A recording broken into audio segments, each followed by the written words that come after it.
Mesdames, Messieurs, bienvenue dans cette autre édition de notre journal. À la grande une de ce rendez-vous de l'information, dimanche prochain, 12 mars 2023, les grands électeurs seront face aux urnes pour élire 70 sénateurs pour un mandat de 5 ans.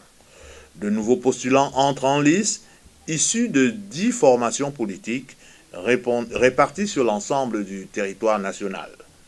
Sur les enjeux de ce jeu de chaises musicales, le regard de notre rédaction, porté par le professeur Atemenge Abega, qui sera avec nous sur le plateau. Bonsoir professeur et bienvenue sur ce plateau. Bonsoir et merci beaucoup. Aux urnes, camarades, et dans l'isoloir, vous savez tous quel bulletin de vote vous choisirez. Ce sont là les dernières consignes ressassées par les leaders des partis politiques.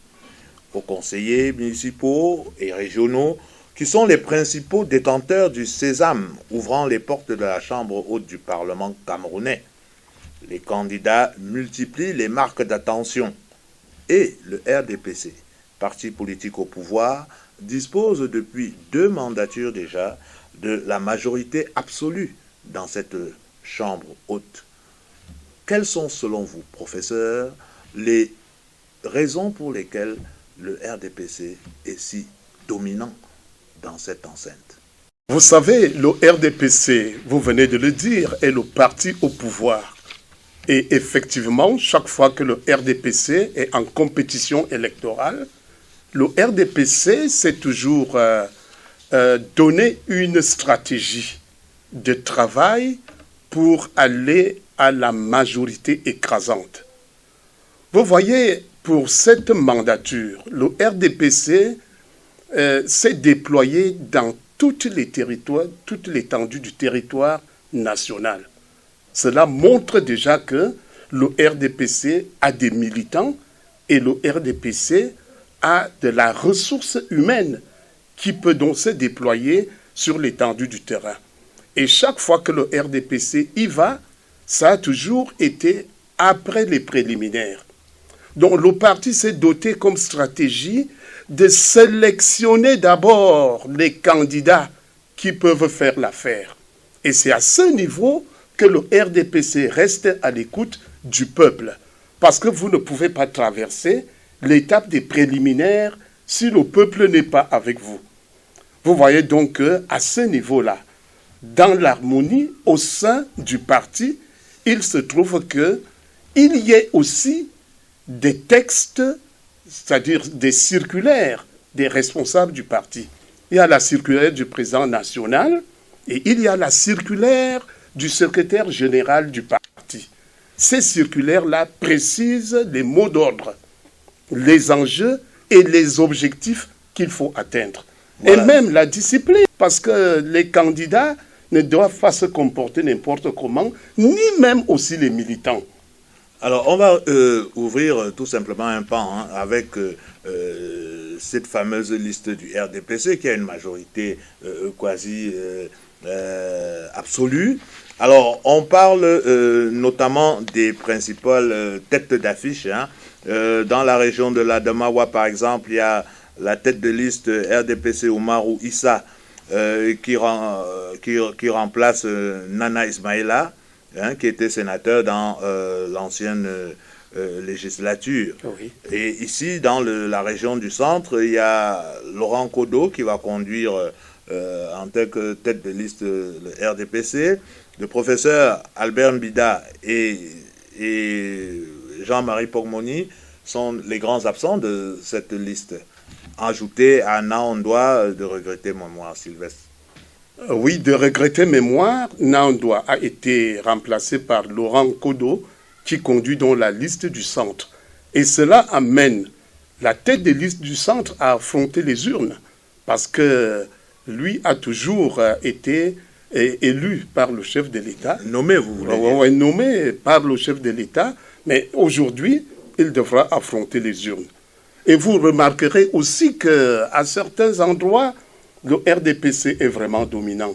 Il est dominant, je prends le cas du sud-ouest et du sud, les régions du sud-ouest et du sud. Là-bas, le RDPC et quasi seul, c'est-à-dire libre comme le vent. Un cavalier libre. Ouais, cavalier libre. Et dans le sud-ouest, c'est Chief Tabé qui revient, alors qu'il avait déjà été tête de liste à la dernière mandature. Vous comprenez donc à partir de là qu'il n'y a presque pas match dans certaines régions, alors que dans d'autres régions comme le centre, il y a, à l'ouest aussi, il y a de la compétition. Et c'est à ce niveau donc aussi qu'on va mesurer le poids du RDPC et des forces adverses. Voilà, justement, parlant des forces adverses, on parle des partis d'opposition. Nous avons le SDF, l'UNDP, le PCRN et bien entendu l'Union démocratique du Cameroun, l'UDC et le FSNC, notamment, qui sont des partis les plus en vue dans cette élection, mais ils sont pas, ils ont difficilement atteint des candidatures dans 2 régions. Comment on peut expliquer cela? C'est un problème d'organisation. C'est un problème d'organisation et de perfectionnement de la machine du parti.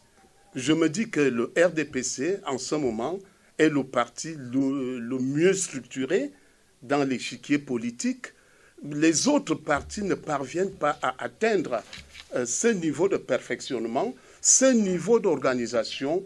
Et comme je vous ai parlé de la densité humaine à un niveau là, cela montre véritablement que le RDPC est riche en densité. Oui, mais je ne parlais plus du RDPC. Je voudrais qu'on parle effectivement de ces partis d'opposition.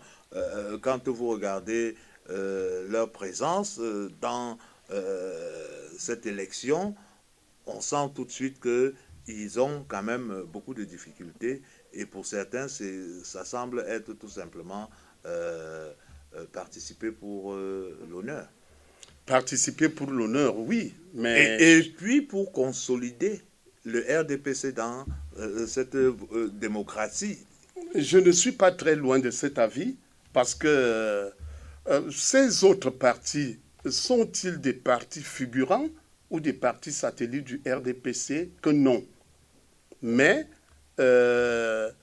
l'enjeu qui est devant eux est tel qu'ils ne peuvent pas aller très loin.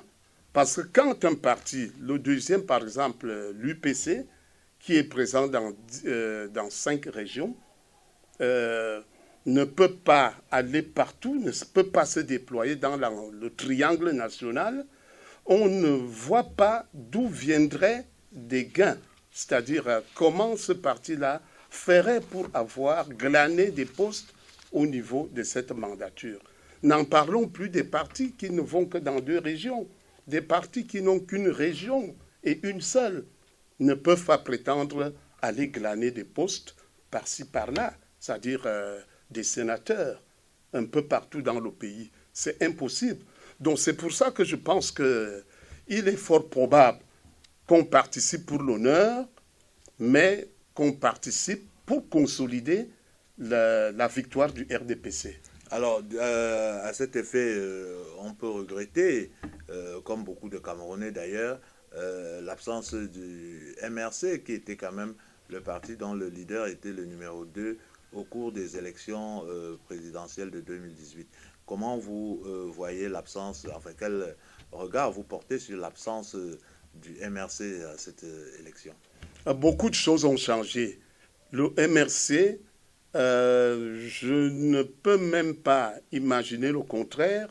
Le MRC n'a pas pu se remettre à l'heure, je dis bien à l'heure, au cours de cette mandature, en ce qui concerne le Sénat. Parce que le MRC, bien parti pour les élections législatives et même des élections municipales, n'a pas su garder sa position de force pour se mettre à l'heure, afin que maintenant, là, ce MRC-là puisse aller en compétition avec des coudées franches. Donc, c'est une déception pour les observateurs de la scène politique nationale, parce que le MRC avait suscité un grand espoir lors des dernières compétitions électorales. Mais d'où sort-il que ce MRC-là ne puisse pas se déployer sur le terrain, même pas de moitié? C'est pour ça que c'est regrettable. La réponse est toute trouvée, c'est que n'ayant pas d'électeurs dans le corps électoral, à savoir des conseillers régionaux ou des conseillers municipaux, eh ben, c'est parti. C'est une défaite d'entrée de jeu sans avoir eu à compétir. Sans avoir eu à compétir. Et le MRC aurait donc pu se remettre à l'heure maintenant pour les compétitions à venir. Parce que tel que c'est parti, à la prochaine élection sénatoriale, le MRC n'aura pas de candidat. Tel que c'est parti. Voilà. À moins que, je ne vois même pas de miracle, puisqu'ils n'auront pas d'électeurs à ces prochaines échéances-là. Bon, c'est maintenant qu'il fallait préparer ce sommier-là, cette base-là, ce socle-là, pour qu'aux prochaines élections sénatoriales, que le parti soit présent. Mais il ne le sera pas. Voilà, mesdames, messieurs, c'était un focus sur ces élections sénatoriales qui vont animer la vie politique camerounaise. Les enjeux, vous l'avez bien compris aussi, ils ne sont pas très nouveaux, c'est simplement les nouveaux visages que le RDPC présentera qui permettront de comprendre que sur les 70 candidats, sur les 70 postes disponibles, eh bien, on verra tout simplement la partie congrue qui reviendra à l'ensemble des 9 autres partis en candidature. Ouais.